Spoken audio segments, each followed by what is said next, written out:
And developing tonight, there is a controversy flaring up roughly 12 hours ahead of President Obama's attendance tomorrow morning at the dedication ceremony for the new National September 11th Memorial and Museum, which is finally opening after all these years. It looks stunning when you get these glimpses of what it's going to be. But the Council on American Islamic Relations, also known as CAIR, has now come out and backed an effort to ban words like jihad and phrases like Islamic extremism from a 7-minute documentary that describes what happened that day and talks about al-Qaeda's role.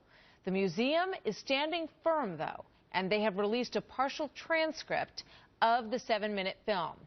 Quote, "The program tracks al-Qaeda's embrace of violence and the decision of its leadership to commit mass murder at the dawn of the 21st century.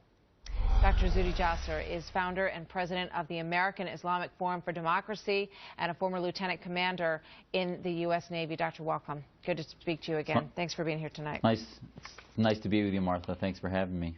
So what do you think about the opposition to these words, Islamic extremism and jihad, and how can you possibly exclude them from a discussion of what happened on September 11th?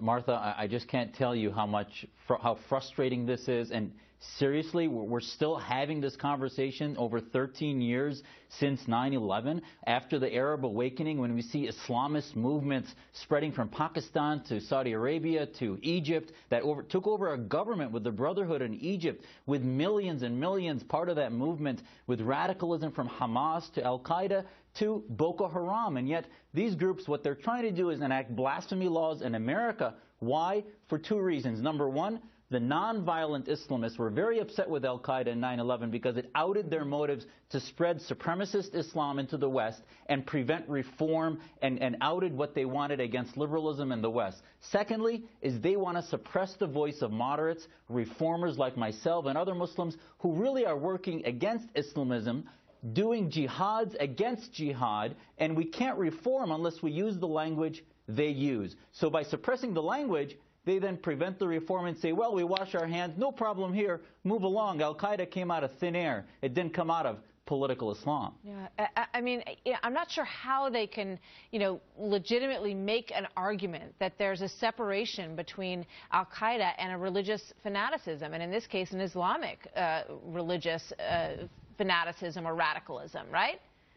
Absolutely, and it really shows what their motives are. As CAIR and other groups, their motives are to continue to allow Islamism to thrive, to smother us reformers, to counter Islamism that want to show the voice of moderate Islam and actually prevent us. I would want my children to go to this museum as Americans and realize and tell them, look, this is what happens when political Islam creates militants. They don't come out of thin air. It's our responsibility as Muslims who love our faith to defeat the ideas of jihadism and Islamism that creates this. And we can't do that, Martha, if we don't have a conversation that's real and isn't censored.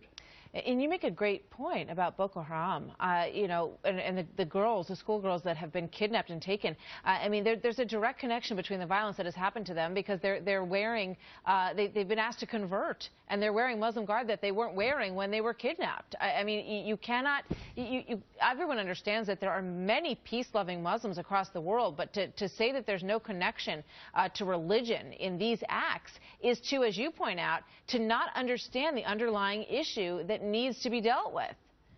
And I was in Nigeria a few months ago, and I can tell you the most courageous people I saw on the ground were imams and Muslims holding signs wanting to defeat Islamism, to defeat the ideas of radicalization. And they were naming these movements and shaming them.